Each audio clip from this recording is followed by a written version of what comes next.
Liberal Viewer presents.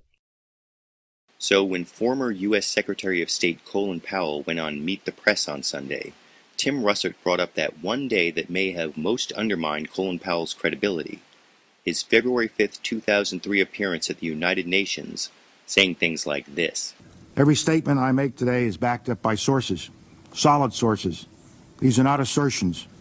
What we're giving you are facts and conclusions based on solid intelligence. Now, as we all know, that intelligence turned out not to be that solid.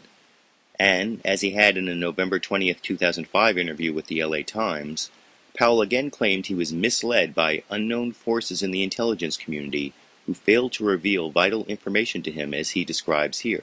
I cannot tell you why within the intelligence community the people who had put out burn notices, meaning don't trust this source, those burn notices never rose to the right level. And one of the things I'm most irate about is that I have reason to believe in the CIA, the nights we were out there till midnight every night, putting this presentation together and trying to make it airtight.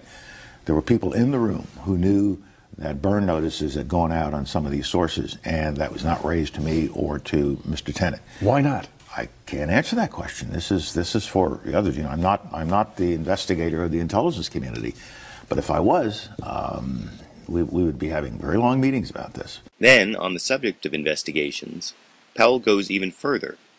That may be because, up until this year, the Bush administration and the Republican Congress did everything they could to split up the intelligence investigations so that they never reached the subject of how the intelligence was used before the invasion of Iraq.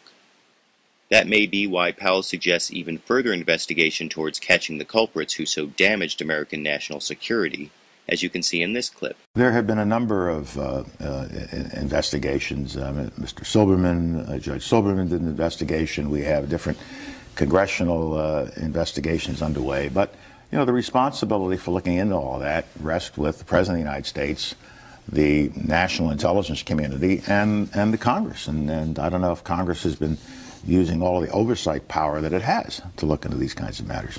So what do you think? Is it finally time to do a real investigation of the manipulation of U.S. intelligence in the lead-up to the U.S. invasion of Iraq?